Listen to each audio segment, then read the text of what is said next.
Hi ಎಲ್ರಿಗೂ ನಮಸ್ಕಾರ. Share marketing Kannada ಚಾನಲ್ಗೆ ನಿಮಗೆ ಸ್ವಾಗತ. ಜುಲೈ 26ರ ಮಾರ್ಕೆಟ್ ಅಪ್ಡೇಟ್ ನ ನೋಡೋದಾದ್ರೆ ಮಾರ್ಕೆಟ್ ನಲ್ಲಿ ಇವತ್ತು ಒಳ್ಳೆ ಒಂದು ಪಾಸಿಟಿವ್ ಕ್ಲೋಸಿಂಗ್ ನೋಡೋದಕ್ಕೆ ಸಿಕ್ಕಿದೆ. ನಿಫ್ಟಿನಲ್ಲಿ 97 ಪಾಯಿಂಟ್ಗಳ ಗೇನ್ ನೋಡೋದಕ್ಕೆ ಸಿಕ್ತು. ಮತ್ತೆ ನಿಫ್ಟಿ 19,700ರ ಮೇಲ್ಗಡೆ ಕ್ಲೋಸಿಂಗ್ ಅನ್ನ ಕೊಟ್ಟಿದೆ. ಸೆನ್ಸೆಕ್ಸ್ ಅಲ್ಲೂ ಕೂಡ 351 ಪಾಯಿಂಟ್ಗಳ ಜಂಪ್ ಇವತ್ತು ನೋಡೋದಕ್ಕೆ ಸಿಕ್ಕಿದೆ. ಬ್ಯಾಂಕ್ ನಿಫ್ಟಿ ಕೂಡ ಪಾಸಿಟಿವ್ ಆಗಿತ್ತು. 217 ಪಾಯಿಂಟ್ಗಳ ಗೇನ್ ನೊಂದಿಗೆ ಬ್ಯಾಂಕ್ ನಿಫ್ಟಿ ಕ್ಲೋಸ್ ಆಗಿದೆ. ಸೊ ಇವತ್ತು ಫೆಡ್ ನ ರೇಟ್ ಹೈಕ್ ಡಿಸಿಷನ್ಸ್ ಬರುತ್ತೆ. ಲೇಟ್ ನೈಟ್ ನಲ್ಲಿ ನಮಗೆ ಎಷ್ಟು ಇಂಟ್ರೆಸ್ಟ್ ರೇಟ್ ಹೈಕ್ ಆಗಿದೆ ಅದರ ಬಗ್ಗೆ ಇನ್ಫಾರ್ಮೇಶನ್ ಸಿಗುತ್ತೆ. ಹಾಗೆ ಜುಲೈ 27 ಗುರುವಾರ ವೀಕ್ಲಿ ಎಕ್ಸ್ಪೈರಿ ಹಾಗೆ ಮಂತ್ಲಿ ಎಕ್ಸ್ಪೈರಿ ಕೂಡ ಇರುತ್ತೆ.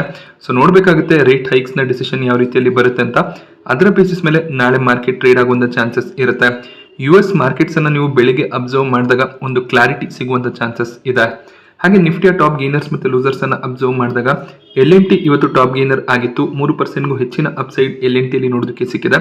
LNT ತಮ್ಮ ಕ್ವಾರ್ಟರ್ಲಿ ರಿಸಲ್ಟ್ಸ್ ಅನ್ನ ಡಿಕ್ಲೇರ್ ಮಾಡಿದ್ರು. ಒಳ್ಳೆ ಒಂದು ರಿಸಲ್ಟ್ ಇಯರ್ ಆನ್ ಇಯರ್ ನೋಡೋದಕ್ಕೆ ಸಿಕ್ಕಿತ್ತು. Quarter on quarter profit fall ಆಗಿದ್ರು ಕೂಡ ಬಹಳಷ್ಟು ಬ್ರೋಕರೇಜಸ್ ಗಳು ಒಳ್ಳೆ ಒಂದು ಟಾರ್ಗೆಟ್ಸ್ ಗಳನ್ನ LNT ಗೆ ಕೊಟ್ಟಿದ್ದಾರೆ. CLSA ಕಡೆಯಿಂದ ಕೂಡ ನಮಗೆ ಬೈ ರೇಟಿಂಗ್ ನೋಡೋದಕ್ಕೆ ಸಿಕ್ಕಿದ್ದು 3080ರ ಟಾರ್ಗೆಟ್ ಪ್ರೈಸ್ ಅನ್ನ ಕೊಟ್ಟಿದ್ದಾರೆ. ಜೆಫ್ರೀಸ್ ಕಡೆಯಿಂದ ಕೂಡ ಬೈ ರೇಟಿಂಗ್ ನೋಡೋದಕ್ಕೆ ಸಿಕ್ಕಿದೆ. ಇವರು ಕೂಡ 3050ರ ಟಾರ್ಗೆಟ್ ಪ್ರೈಸ್ ಅನ್ನ ಕೊಟ್ಟಿದ್ದಾರೆ. ಹಾಗೆ ಮಾರ್ಗನ್ ಸ್ಟಾನ್ಲಿ ಕೂಡ ಒಳ್ಳೆ ಒಂದು ಪಾಸಿಟಿವ್ ಔಟ್ಲುಕ್ ಅನ್ನ ಮೇಂಟೈನ್ ಮಾಡಿದ್ದಾರೆ. ಇದರಿಂದ LNT ಸ್ಟಾಕ್ ಪ್ರೈಸ್ ನಲ್ಲಿ ಒಳ್ಳೆ ಒಂದು ಜಂಪ್ ನೋಡೋದಕ್ಕೆ ಸಿಕ್ಕಿದೆ. ಹಾಗೆ 3000 ಪ್ರೈಸ್ ನಲ್ಲಿ ಬೈಬ್ಯಾಕ್ ಅನೌನ್ಸ್ ಆಗಿರೋದು ಕೂಡ ಸ್ಟಾಕ್ ಪ್ರೈಸ್ ನಲ್ಲಿ ಒಳ್ಳೆ ಒಂದು ಜಂಪ್ ಬರೋದಕ್ಕೆ ಕಾರಣ ಆಗಿರುತ್ತೆ. 2 ದಿನಗಳಿಂದ ಡೌನ್ ಸೈಡ್ ನಲ್ಲಿ ಟ್ರೇಡ್ ಆಗ್ತಿದ್ದಂತಹ ITC ನಲ್ಲಿ ಇವತ್ತು ಒಳ್ಳೆ ಒಂದು ಬೈಯಿಂಗ್ ಎಮರ್ಜ್ ಆಗ್ತಿರೋದು ಕಾಣಿಸ್ತಿದೆ. ITC ನಲ್ಲಿ ಬಹಳಷ್ಟು ಬ್ರೋಕರೇಜಸ್ ಗಳು 540 550ರ ಟಾರ್ಗೆಟ್ಸ್ ಗಳನ್ನ ಕೊಟ್ಟಿದ್ದಾರೆ. ಅದರಿಂದ ಸ್ವಲ್ಪ ಬೈಯಿಂಗ್ ಎಮರ್ಜ್ ಆಗ್ತಿದೆ.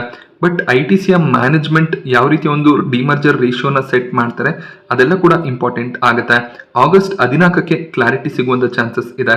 ಬ್ರಿಟಾನಿಯಾ ಕೂಡ ಇವತ್ತು ಪಾಸಿಟಿವ್ ಕ್ಲೋಸಿಂಗ್ ಅನ್ನ ಕೊಟ್ಟಿದೆ. 2% ನ ಗೇನ್ ಬ್ರಿಟಾನಿಯಾದಲ್ಲಿ ನೋಡೋದಕ್ಕೆ ಸಿಕ್ತು. ರಿಲಯನ್ಸ್ ನಿನ್ನೆ ನೆಗೆಟಿವ್ ಆಗಿ ಟ್ರೇಡ್ ಆಗ್ತಿತ್ತು. ಬಟ್ ಇವತ್ತು ಒಳ್ಳೆ ಒಂದು ಬೈಯಿಂಗ್ ಎಮರ್ಜ್ ಆಗಿದೆ. 1.5% ಹೆಚ್ಚಿನ ಗೇನ್ಸ್ ರಿಲಯನ್ಸ್ ಅಲ್ಲಿ ನೋಡೋದಕ್ಕೆ ಸಿಕ್ಕಿದೆ. ರಿಲಯನ್ಸ್ ನ ಸಬ್ಸಿಡರಿ ಕಂಪನಿ ಆಗಿರುವಂತಹ ರಿಲಯನ್ಸ್ ರಿಟೇಲ್ ನಲ್ಲಿ ಕತಾರ್ ಸೋವರ್ಜಿನ್ ಫಂಡ್ ಇನ್ವೆಸ್ಟ್ಮೆಂಟ್ ಅನ್ನ ಮಾಡಬೇಕು ಅಂತ ಇದ್ದಾರೆ. $1 ಬಿಲಿಯನ್ ನಷ್ಟು ಇನ್ವೆಸ್ಟ್ಮೆಂಟ್ ರಿಲಯನ್ಸ್ ರಿಟೇಲ್ ನಲ್ಲಿ ಬರುವಂತ ಚಾನ್ಸಸ್ ಇದೆ. ಸೊ ಇದು ರಿಲಯನ್ಸ್ ಗೆ ಪಾಸಿಟಿವ್ ಆಗಿರುತ್ತೆ. ಅದರಿಂದ ಸ್ಟಾಕ್ ಪ್ರೈಸ್ ನಲ್ಲಿ ಒಳ್ಳೆ ಒಂದು ಜಂಪ್ ನೋಡೋದಕ್ಕೆ ಸಿಕ್ಕಿದೆ.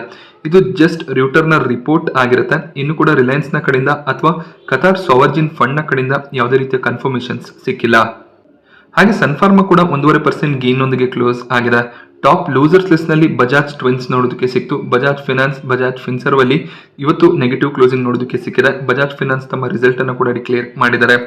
M&M ಕೂಡ 1% ಹೆಚ್ಚಾಗಿ ಕರೆಕ್ಟ್ ಆಗಿದೆ. ಟೆಕ್ ಮಹೀಂದ್ರಾದಲ್ಲೂ ಕೂಡ 1% ಹೆಚ್ಚಿನ ಕರೆಕ್ಷನ್ ಇವತ್ತು ನೋಡೋದಕ್ಕೆ ಸಿಕ್ತು. ಅಪೋಲೋ ಹಾಸ್ಪಿಟಲ್ಸ್ ಕೂಡ 1% ಡೌನ್ ಸೈಡ್ ನೊಂದಿಗೆ ಕ್ಲೋಸ್ ಆಗಿದೆ. ಇವತ್ತಿನ FII DII ಆಕ್ಟಿವಿಟಿಯನ್ನು ಅಬ್ಸರ್ವ್ ಮಾಡಿದಾಗ ಇಬ್ರು ಕೂಡ ನೆಟ್ ಬೈಯರ್ಸ್ ಆಗಿದ್ದಾರೆ. DIIs ಕಡೆಯಿಂದ 470 ಕೋಟಿ ಅಮೌಂಟ್ ನ ನೆಟ್ ಬೈಯಿಂಗ್ ನೋಡೋದಕ್ಕೆ ಸಿಕ್ಕಿದ್ರೆ FIIs ಕಡೆಯಿಂದ 922 ಕೋಟಿ ಅಮೌಂಟ್ ನ ನೆಟ್ ಬೈಯಿಂಗ್ ನೋಡೋದಕ್ಕೆ ಸಿಕ್ಕಿದೆ. ಟಾಟಾ ಮೋಟಾರ್ಸ್ ನಲ್ಲಿ ಬೆಳಗಿನ ಸೆಷನ್ ಅಲ್ಲಿ ಒಳ್ಳೆ ಒಂದು ಪಾಸಿಟಿವ್ ಗೇನ್ಸ್ ನೋಡೋದಕ್ಕೆ ಸಿಕ್ಕಿತ್ತು. 660ರ ಹೈ ಅನ್ನ ಟಾಟಾ ಮೋಟಾರ್ಸ್ ಟಚ್ ಮಾಡಿತ್ತು. ಬಟ್ ಅಲ್ಲಿಂದ ಪ್ರಾಫಿಟ್ ಬುಕಿಂಗ್ ಬರೋದಕ್ಕೆ ಸ್ಟಾರ್ಟ್ ಆಗಿದೆ. ಟಾಟಾ ಮೋಟಾರ್ಸ್ ತಮ್ಮ ಕ್ವಾರ್ಟರ್ 1 ರಿಸಲ್ಟ್ಸ್ ಅನ್ನ ಡಿಕ್ಲೇರ್ ಮಾಡಿದ್ರು. ಇಯರ್ ಆನ್ ಇಯರ್ ಒಳ್ಳೆ ಒಂದು ಪ್ರಾಫಿಟ್ಸ್ ಡಿಕ್ಲೇರ್ ಆಗಿತ್ತು. ಹಾಗೆ ಕಳೆದ 3 ಕ್ವಾರ್ಟರ್ಗಳಿಂದ ಒಳ್ಳೆ ಒಂದು ಪ್ರಾಫಿಟ್ಸ್ ಅನ್ನ ಡಿಕ್ಲೇರ್ ಮಾಡ್ತಿದ್ದಾರೆ. ಹಾಗೆ ಪ್ಯಾಸೆಂಜರ್ ವೆಹಿಕಲ್ ಸೆಗ್ಮೆಂಟ್ ನಲ್ಲಿ ಒಳ್ಳೆ ಒಂದು ಸೇಲ್ಸ್ ಕೂಡ ಡಿಕ್ಲೇರ್ ಆಗಿತ್ತು. ಹಾಗೇನೆ ಟಾಟಾ ಮೋಟಾರ್ಸ್ ನ DVR ಶೇರ್ಸ್ ಗಳೇನು ಮಾರ್ಕೆಟ್ ನಲ್ಲಿ ಟ್ರೇಡ್ ಆಗ್ತದೆ ಅದನ್ನ ಫುಲ್ಲಿ ಪೇಯ್ಡ್ ಆರ್ಡಿನರಿ ಶೇರ್ಸ್ ಗಳಿಂದ ರೀಪ್ಲೇಸ್ ಮಾಡಬೇಕು ಅಂತ ಇದ್ದಾರೆ.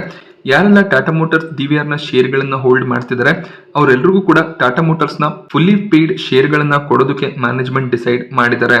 Tata motors 7 fully paid ordinary shares ಗಳನ್ನ ಇಶ್ಯೂ ಮಾಡ್ತಾರೆ. ನಿಮ್ಮ ಹತ್ರ 10 ಟಾಟಾ DVR ನ ಶೇರ್ಸ್ ಇದ್ರೆ ಸೊ ನಿನ್ನೆ ದಿನ ಯಾವ ರೀತಿ ಒಂದು ಪ್ರೈಸ್ ಟ್ರೇಡ್ ಆಗ್ತಿತ್ತು ಅದರ ಬೇಸಿಸ್ ಮೇಲೆ ಈ ಒಂದು ಸ್ವಾಪ್ ರೇಷಿಯೋ ಫಿಕ್ಸ್ ಆಗಿದೆ. ಸೊ ನಿಮ್ಮ ಹತ್ರ 5 ಟಾಟಾ ಮೋಟಾರ್ DVR ನ ಶೇರ್ಸ್ ಇದ್ರೆ ನಿಮಗೆ 3 ಟಾಟಾ ಮೋಟಾರ್ಸ್ ನ ಶೇರ್ಸ್ ಸಿಗುತ್ತೆ. ಮಿಕ್ಕ ಅಮೌಂಟ್ ಅಡ್ಜಸ್ಟೆಡ್ ಏನಿರುತ್ತೆ ಅದು ನಿಮ್ಮ ಬ್ಯಾಂಕ್ ಅಕೌಂಟ್ ಅಲ್ಲಿ ಕ್ರೆಡಿಟ್ ಆಗುತ್ತೆ. ಸೊ ಈ ರೀತಿಯಲ್ಲಿ ಅಡ್ಜಸ್ಟ್ಮೆಂಟ್ ಬೇಸಿಸ್ ಮೇಲೆ ನಿಮಗೆ ಶೇರ್ಗಳು ಕ್ರೆಡಿಟ್ ಆಗುವಂತ ಚಾನ್ಸಸ್ ಇದೆ. ಸೊ ನೀವು ಕೇವಲ ಒಂದೇ ಒಂದು ಟಾಟಾ ಮೋಟಾರ್ DVR ನ ಶೇರ್ ಅನ್ನು ಹೋಲ್ಡ್ ಮಾಡ್ತಿದ್ರೆ ಅಂದ್ರೆ ನಿಮಗೆ ಯಾವುದೇ ರೀತಿಯಲ್ಲಿ ಟಾಟಾ ಮೋಟಾರ್ಸ್ ನ ಶೇರ್ ಸಿಗೋದಿಲ್ಲ. ಆ ಅಮೌಂಟ್ ಏನಿದೆ ಅದು ನಿಮ್ಮ ಬ್ಯಾಂಕ್ ಅಕೌಂಟ್ ಅಲ್ಲಿ ಕ್ರೆಡಿಟ್ ಆಗುತ್ತೆ.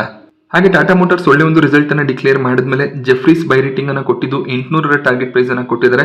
ಹಾಗೆ ಮೋತಿಲಾಲ್ ಓಸ್ವಾಲ್ ನ ಕಡೆಯಿಂದ ಕೂಡ 750ರ ಟಾರ್ಗೆಟ್ ಪ್ರೈಸ್ ಟಾಟಾ ಮೋಟಾರ್ಸ್ ಅಲ್ಲಿ ನೋಡೋದಕ್ಕೆ ಸಿಕ್ಕಿದೆ. ಹಾಗೆ ಟಾಟಾ ಮೋಟಾರ್ಸ್ DVR ನಲ್ಲಿ ಇವತ್ತು 12% ನಷ್ಟು ಗೇನ್ ನೋಡೋದಕ್ಕೆ ಸಿಕ್ತು. 370ರ ಲೆವೆಲ್ ಟ್ರೇಡ್ ಆಗ್ತಿದ್ದಂತಹ ಟಾಟಾ ಮೋಟಾರ್ಸ್ DVR ಇವತ್ತು 419ರ ಪ್ರೈಸ್ ನಲ್ಲಿ ಕ್ಲೋಸಿಂಗ್ ಅನ್ನ ಕೊಟ್ಟಿದೆ. ಸೊ ಟಾಟಾ ಮೋಟಾರ್ಸ್ DVR ನ ಶೇರ್ ಗಳನ್ನ ಯಾರೆಲ್ಲ ಹೋಲ್ಡ್ ಮಾಡ್ತಿದ್ದಾರೆ ಅವ್ರಿಗೆ ಖಂಡಿತವಾಗ್ಲೂ ಇದು ಅಡ್ವಾಂಟೇಜ್ ಆಗುತ್ತೆ. ಜುಬಿಲೆಂಟ್ ಫುಡ್ ವರ್ಕ್ ನಲ್ಲಿ ಇವತ್ತು 1.5% ಹೆಚ್ಚಿನ ಕರೆಕ್ಷನ್ ನೋಡೋದಕ್ಕೆ ಸಿಕ್ತು. ಕಂಪನಿ ತಮ್ಮ ಕ್ವಾರ್ಟರ್ಲಿ ರಿಸಲ್ಟ್ಸ್ ಅನ್ನ ಡಿಕ್ಲೇರ್ ಮಾಡಿದ್ರು. ಇವರ ಪ್ರಾಫಿಟ್ ಇಯರ್ ಆನ್ ಇಯರ್ 74% ನಷ್ಟು ಫಾಲ್ ಆಗಿತ್ತು. But quarter on quarter compare ಮಾಡಿದಾಗ ಪ್ರಾಫಿಟ್ ನಲ್ಲಿ 5% ನಷ್ಟು ಜಂಪ್ ನೋಡೋದಕ್ಕೆ ಸಿಕ್ಕಿದೆ. So here on year profit ತುಂಬಾನೇ ಫಾಲ್ ಆಗಿರೋದು ಸ್ವಲ್ಪ ಕನ್ಸರ್ನ್ ಆಗಿರುತ್ತೆ. ಕಳೆದ 2-3 ಕ್ವಾರ್ಟರ್ಗಳಿಂದ ಅಷ್ಟು ಒಳ್ಳೆ ರಿಸಲ್ಟ್ಸ್ ಅನ್ನ ಜುಬಿಲೆಂಟ್ ಫುಡ್ ವರ್ಕ್ ಡಿಕ್ಲೇರ್ ಮಾಡ್ತಾ ಇಲ್ಲ. ಹಾಗೆ ಬ್ರೋಕರೇಜ್ ನ ಕಡೆಯಿಂದ ಟಾರ್ಗೆಟ್ ಡೌನ್ ಗ್ರೇಡ್ ಕೂಡ ಆಗಿದೆ. CLSA ಸೆಲ್ ರೇಟಿಂಗ್ ಅನ್ನು ಕೊಟ್ಟು 460 ಟಾರ್ಗೆಟ್ ಪ್ರೈಸ್ ಅನ್ನ ಕೊಟ್ಟಿದ್ರೆ, ಮಾರ್ಗನ್ ಸ್ಟ್ಯಾನ್ಲಿ ನ್ಯೂಟ್ರಲ್ ರೇಟಿಂಗ್ ಅನ್ನು ಕೊಟ್ಟು 510 ಟಾರ್ಗೆಟ್ ಪ್ರೈಸ್ ಅನ್ನ ಕೊಟ್ಟಿದ್ದಾರೆ. ಜುಬಿಲೆಂಟ್ ಫುಡ್ ವರ್ಕ್ ಈಗ 468 ಅರೌಂಡ್ ಅಲ್ಲಿ ಟ್ರೇಡ್ ಆಗ್ತಿದೆ. ಸೊ ಹೆಚ್ಚಿನ ಒಂದು ಅಪ್ಸೈಡ್ ನ ಎಕ್ಸ್ಪೆಕ್ಟೇಷನ್ಸ್ ಇಲ್ಲ ಅಂತ ಬ್ರೋಕರೇಜ್ಗಳು ಹೇಳಿರೋದು ಕೂಡ ಎಲ್ಲೋ ಒಂದ್ ಕಡೆ ಕಂಪನಿಗೆ ನೆಗೆಟಿವ್ ಆಗಿದೆ. ಟೆಕ್ ಮಹೀಂದ್ರ ತಮ್ಮ ಕ್ವಾರ್ಟರ್ 1 ರಿಸಲ್ಟ್ಸ್ ಅನ್ನ ಡಿಕ್ಲೇರ್ ಮಾಡಿದರೆ ಇವರ profits 38% year on year fall ಆಗಿದೆ. ಮಿಕ್ಕ IT ಕಂಪನಿಗಳು ಇಯರ್ ಆನ್ ಇಯರ್ ಒಳ್ಳೆ ಒಂದು ಪ್ರಾಫಿಟ್ ಗ್ರೋತ್ ಅನ್ನ ತೋರಿಸ್ತಿದ್ರೆ, ಟೆಕ್ ಮಹೀಂದ್ರ ಕಡೆಯಿಂದ ಪ್ರಾಫಿಟ್ ಫಾಲ್ ಆಗ್ತಿರೋದು ಕಾಣಿಸ್ತಿದೆ. Year on year quarter on quarter profits ತುಂಬಾನೇ ಫಾಲ್ ಆಗಿದೆ. ಸೊ ಇವರ ಟೋಟಲ್ ಇನ್ಕಮ್ ಏನಿದೆ ಫ್ಲಾಟ್ ಆಗಿ ಡಿಕ್ಲೇರ್ ಆಗ್ತಿರೋದು ಕಾಣಿಸ್ತಿದೆ. ಇವರ ಫಿಗರ್ಸ್ ಮಿಲಿಯನ್ಸ್ ನಲ್ಲಿ ಇರುತ್ತೆ. ಹಾಗೆ ಎಕ್ಸ್ಪೆನ್ಸಸ್ ಕೂಡ ಫ್ಲಾಟ್ ಆಗಿರೋದು ಕಾಣಿಸುತ್ತೆ. 692 ಕೋಟಿಯಷ್ಟು ಪ್ರಾಫಿಟ್ಸ್ ಅನ್ನ ಈ ಕ್ವಾರ್ಟರ್ ನಲ್ಲಿ ಟೆಕ್ ಮಹೀಂದ್ರ ಡಿಕ್ಲೇರ್ ಮಾಡಿದ್ದಾರೆ. ಮಾರ್ಚ್ 2023ರಲ್ಲಿ 1117 ಕೋಟಿಯಷ್ಟು ಪ್ರಾಫಿಟ್ ಡಿಕ್ಲೇರ್ ಆಗಿತ್ತು. ಹಾಗೆ 2022ರ ಜೂನ್ ನಲ್ಲಿ 1131 ಕೋಟಿಯಷ್ಟು ಪ್ರಾಫಿಟ್ಸ್ ಅನ್ನ ಡಿಕ್ಲೇರ್ ಮಾಡಿದ್ರು. ಸೊ ತುಂಬಾನೇ profit fall year on year quarter on quarter ನೋಡೋದಕ್ಕೆ ಸಿಕ್ಕಿದೆ. ಹಾಗೆ ಕಂಪನಿಯ ಹೆಡ್ ಕೌಂಟ್ ಕೂಡ ಕಡಿಮೆ ಆಗ್ತಿರೋದು ಕಾಣಿಸ್ತಿದೆ. ಬಟ್ ಅಟ್ರಿಷನ್ ರೇಟ್ ಫಾಲ್ ಆಗಿದೆ, ಅದು ಕಂಪನಿಗೆ ಪಾಸಿಟಿವ್ ಆಗಿರುತ್ತೆ. ಬಟ್ ಪ್ರಾಫಿಟ್ಸ್ ಫಾಲ್ ಆಗಿರೋದು ತುಂಬಾನೇ ಕನ್ಸರ್ನಿಂಗ್ ವಿಷಯ ಆಗಿರುತ್ತೆ. ಸೊ ಇದೊಂದು ಟಫೆಸ್ಟ್ ಕ್ವಾರ್ಟರ್ ಆಗಿತ್ತು ಅಂತ CEO ಸ್ಟೇಟ್ಮೆಂಟ್ ಅನ್ನು ಕೂಡ ಕೊಟ್ಟಿದ್ದಾರೆ. ಸೊ ಮುಂದಿನ ಕ್ವಾರ್ಟರ್ಗಳಲ್ಲಿ ಪರ್ಫಾರ್ಮೆನ್ಸ್ ಇನ್ನಷ್ಟು ಬೆಟರ್ ಆಗುತ್ತೆ ಅಂತ ಅವರು ಹೇಳಿದ್ದಾರೆ. ಹಾಗೆ ಟೋಟಲ್ ಡೀಲ್ ವಿನ್ಸ್ ಏನಿದೆ $359 ಮಿಲಿಯನ್ ನೋಡೋದಕ್ಕೆ ಸಿಗುತ್ತೆ. ಅದು ಕ್ವಾರ್ಟರ್ ಆನ್ ಕ್ವಾರ್ಟರ್ ಫಾಲ್ ಆಗಿದೆ. ಕಳೆದ ಕ್ವಾರ್ಟರ್ ನಲ್ಲಿ ಅವರು $802 ಮಿಲಿಯನ್ ನಷ್ಟು ಡೀಲ್ ವಿನ್ಸ್ ಅನ್ನು ತೋರಿಸಿದ್ರು. ಹಾಗೆ 2022ರ ಜೂನ್ ನಲ್ಲೂ ಕೂಡ $592 ಮಿಲಿಯನ್ ನ ಡೀಲ್ ವಿನ್ಸ್ ಆಗಿತ್ತು. ಸೊ ಈ ಕ್ವಾರ್ಟರ್ ನಲ್ಲಿ ಡೀಲ್ ವಿನ್ಸ್ ಕೂಡ ಕಡಿಮೆ ಆಗ್ತದೆ. ಸೊ ಮುಂದಿನ ಕ್ವಾರ್ಟರ್ಗಳಲ್ಲೂ ಕೂಡ ಪರ್ಫಾರ್ಮೆನ್ಸ್ ಇದೇ ರೀತಿಯಲ್ಲಿ ಇರುವಂತ ಚಾನ್ಸಸ್ ಇರೋದ್ರಿಂದ ಸ್ವಲ್ಪ ವೀಕ್ನೆಸ್ ಟೆಕ್ ಮಹೀಂದ್ರದ ಶೇರ್ ಪ್ರೈಸ್ ನಲ್ಲಿ ಬರುವಂತ ಚಾನ್ಸಸ್ ಇದೆ. ಸೊ ರಿಸಲ್ಟ್ ಮಾರ್ಕೆಟ್ ಅವರ್ಸ್ ನಲ್ಲಿ ಬಂತು. ರಿಸಲ್ಟ್ ಬಂದಿದ ತಕ್ಷಣ ಸ್ಟಾಕ್ ಪ್ರೈಸ್ ನಲ್ಲಿ ಕರೆಕ್ಷನ್ ಕೂಡ ನೋಡೋದಕ್ಕೆ ಸಿಕ್ಕಿದೆ. ಬಟ್ ಪ್ಯಾನಿಕ್ ಆಗುವಂತ ಅವಶ್ಯಕತೆ ಇಲ್ಲ. ಮುಂದಿನ ಕ್ವಾರ್ಟರ್ ಕೂಡ ಅಬ್ಸರ್ವ್ ಮಾಡಬಹುದಾಗುತ್ತೆ. ಇದೇ ರೀತಿಯಲ್ಲಿ ಪರ್ಫಾರ್ಮೆನ್ಸ್ ಕಂಟಿನ್ಯೂ ಆಗ್ತಿದ್ರೆ ಟೆಕ್ ಮಹೀಂದ್ರದಿಂದ ಎಕ್ಸಿಟ್ ಅನ್ನ ತಗೊಂಡು ಬೇರೆ ಯಾವ್ದಾದ್ರು ಲಾರ್ಜ್ ಕ್ಯಾಪ್ IT ಕಂಪನಿಯನ್ನ ಪೋರ್ಟ್ಫೋಲಿಯೋಗೆ ಆಡ್ ಮಾಡ್ಕೋಬಹುದಾಗುತ್ತೆ. ಆಕ್ಸಿಸ್ ಬ್ಯಾಂಕ್ ತಮ್ಮ ಕ್ವಾರ್ಟರ್ 1 ರಿಸಲ್ಟ್ಸ್ ಅನ್ನ ಡಿಕ್ಲೇರ್ ಮಾಡಿದರೆ ಇವರ ಪ್ರಾಫಿಟ್ಸ್ ಇಯರ್ ಆನ್ ಇಯರ್ 40% ನಷ್ಟು ಇನ್ಕ್ರೀಸ್ ಆಗಿದೆ. ಹಾಗೆ ಅಸೆಟ್ ಕ್ವಾಲಿಟಿ ಕೂಡ ಇಂಪ್ರೂವ್ ಆಗ್ತಿರೋದು ಕಾಣಿಸ್ತಿದೆ.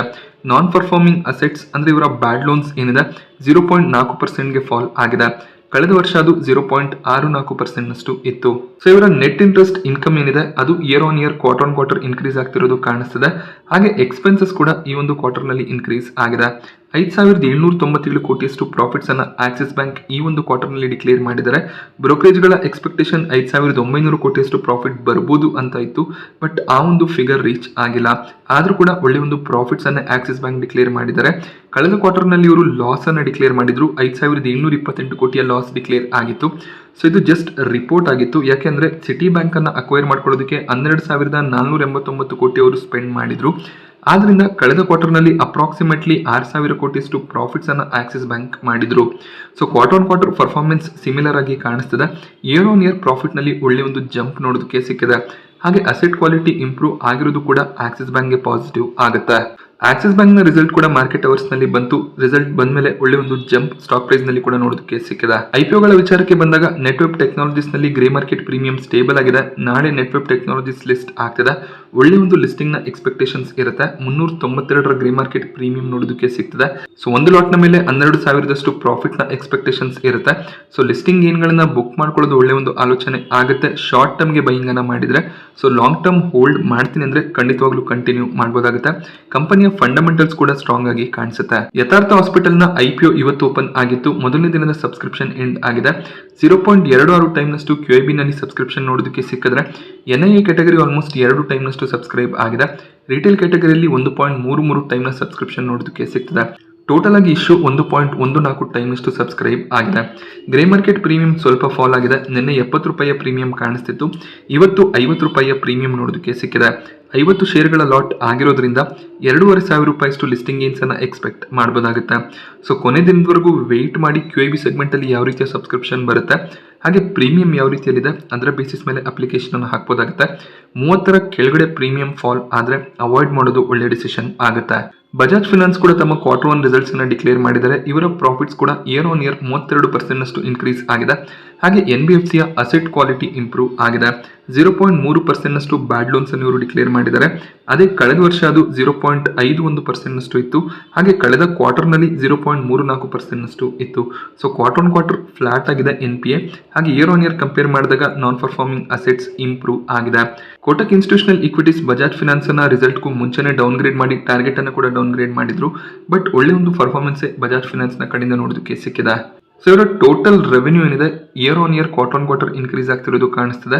ಹಾಗೆ ಎಕ್ಸ್ಪೆನ್ಸಸ್ ಕೂಡ ಈ ಕ್ವಾರ್ಟರ್ ನಲ್ಲಿ ಇನ್ಕ್ರೀಸ್ ಆಗಿದೆ. 3,436 ಕೋಟಿಯಷ್ಟು ಪ್ರಾಫಿಟ್ಸ್ ಅನ್ನ ಈ ಕ್ವಾರ್ಟರ್ ನಲ್ಲಿ ಡಿಕ್ಲೇರ್ ಮಾಡಿದ್ದಾರೆ. ಮಾರ್ಚ್ ನಲ್ಲಿ 3,157 ಕೋಟಿಯ ಪ್ರಾಫಿಟ್ ಡಿಕ್ಲೇರ್ ಆಗಿತ್ತು. ಹಾಗೆ 2022 ಜೂನ್ ನಲ್ಲಿ 2,600 ಕೋಟಿಯಷ್ಟು ಪ್ರಾಫಿಟ್ಸ್ ಅನ್ನು ಇವರು ಡಿಕ್ಲೇರ್ ಮಾಡಿದ್ರು. ಸೊ ಒಳ್ಳೆ ಒಂದು AUM ಸೈಜ್ ಹಾಗೆ ಲೋನ್ ಡಿಸ್ಟ್ರಿಬ್ಯೂಷನ್ ಅನ್ನ ಬಜಾಜ್ ಫಿನಾನ್ಸ್ ಕ್ವಾರ್ಟರ್ 1 ನಲ್ಲಿ ಡಿಕ್ಲೇರ್ ಮಾಡಿದ್ರು. ಸೊ ಇವರ ಮ್ಯಾಕ್ಸಿಮಮ್ ಲೋನ್ ಡಿಸ್ಟ್ರಿಬ್ಯೂಷನ್ ಏನಿದೆ ಅದು ರಿಸ್ಕಿ ಕ್ಯಾಟಗರಿಯಲ್ಲಿ ಲೋನ್ ಡಿಸ್ಟ್ರಿಬ್ಯೂಟ್ ಆಗಿದೆ ಅಂತ Kotak institutional equities Bajaj finance ಅನ್ನು ಡೌನ್ ಗ್ರೇಡ್ ಮಾಡಿದ್ರು.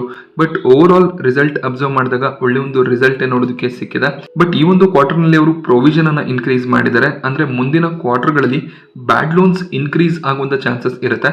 ಸೊ ಯಾವುದೇ ಒಂದು ಬ್ಯಾಂಕ್ ಅಥವಾ ನಾನ್ ಬ್ಯಾಂಕಿಂಗ್ ಫಿನಾನ್ಷಿಯಲ್ ಕಂಪನಿಗಳು ತಮ್ಮ ಪ್ರೊವಿಷನ್ಸ್ ಅನ್ನ ಈ ಕ್ವಾರ್ಟರ್ ನಲ್ಲಿ ಇನ್ಕ್ರೀಸ್ ಮಾಡ್ತಿದ್ದಾರೆ ಅಂದ್ರೆ ಮುಂದಿನ ಕ್ವಾರ್ಟರ್ ಗಳಲ್ಲಿ ಅದು ಬ್ಯಾಡ್ ಲೋನ್ಸ್ ಆಗ್ಬೋದು ಅಂತ NBFCಗಳು ಅಥವಾ ಬ್ಯಾಂಕ್ಗಳು ಅನ್ಕೊಂಡ್ರೆ ಅದನ್ನ ಪ್ರೊವಿಷನ್ ಆಗಿ ಡಿಕ್ಲೇರ್ ಮಾಡ್ತಾರೆ. ಸೊ ಅದು ಬ್ಯಾಡ್ ಲೋನ್ಸ್ ಆದ್ರೆ ಆಗ್ಬೋದು, ಆಗದೇನು ಇರ್ಬೋದು. ಸೊ ಅದನ್ನ ಈಗಲೇ ಅವರು ಅಡ್ವಾನ್ಸ್ ಆಗಿ ಡಿಕ್ಲೇರ್ ಮಾಡಿರ್ತಾರೆ. ಸೊ ಆ ರೀತಿಯ ಪ್ರೊವಿಷನ್ಸ್ ಇನ್ಕ್ರೀಸ್ ಆದ್ರೆ ಅದು ಬ್ಯಾಂಕ್ಗಳಿಗೆ NBFCಗಳಿಗೆ ಸ್ವಲ್ಪ ನೆಗೆಟಿವ್ ಆಗುತ್ತೆ. ಬಜಾಜ್ ಫಿನಾನ್ಸ್ ನ ರಿಸಲ್ಟ್ ಕೂಡ ಮಾರ್ಕೆಟ್ ಅವರ್ಸ್ ನಲ್ಲೇ ಬಂತು. ಒಳ್ಳೆ ಒಂದು ಪ್ರಾಫಿಟ್ ಡಿಕ್ಲೇರ್ ಆಗಿದ್ರಿಂದ ಸಡನ್ ಒಂದು ಜಂಪ್ ಕೂಡ ನೋಡೋದಕ್ಕೆ ಸಿಕ್ಕಿತ್ತು. ಸೊ ಆ ಒಂದು ಹೈಯರ್ ಪ್ರೈಸ್ ನಿಂದ ಸಡನ್ ಕರೆಕ್ಷನ್ ಕೂಡ ನೋಡೋದಕ್ಕೆ ಸಿಕ್ಕಿದೆ. 7,700 ಲೆವೆಲ್ ಇಂದ 7,400 ಲೆವೆಲ್ ವರೆಗೂ ಬಜಾಜ್ ಫಿನಾನ್ಸ್ ಹೋಗಿತ್ತು. ಹಾಗೆ ನಾಳೆ ಬ್ರೋಕರೇಜ್ ಗಳು ಬಜಾಜ್ ಫಿನಾನ್ಸ್ ನ ರಿಸಲ್ಟ್ ಯಾವ ರೀತಿಯಲ್ಲಿ ಇತ್ತು, ಹಾಗೆ ಬಜಾಜ್ ಫಿನಾನ್ಸ್ ನಲ್ಲಿ ಯಾವ ರೀತಿಯ ಟಾರ್ಗೆಟ್ಸ್ ಗಳನ್ನ ಕೊಡ್ತಾರೆ ಅದು ಇಂಪಾರ್ಟೆಂಟ್ ಆಗುತ್ತೆ. ಸೊ ನಾನಿವತ್ತು ನಿಮಗೆ ಸ್ಟಾಕ್ ಮಾರ್ಕೆಟ್ ನ ಬಗ್ಗೆ ಕೊಟ್ಟಂತ ಇನ್ಫಾರ್ಮೇಶನ್ ಇಷ್ಟ ಆದ್ರೆ ವಿಡಿಯೋನ ಲೈಕ್ ಮಾಡಿ. ಹಾಗೆ ಇದೇ ರೀತಿಯ ಮಾರ್ಕೆಟ್ ಅಪ್ಡೇಟ್ಸ್ ಗಳಿಗೋಸ್ಕರ ಚಾನಲ್ ನ ಸಬ್ಸ್ಕ್ರೈಬ್ ಮಾಡ್ಕೊಳ್ಳಿ. Thank you friends.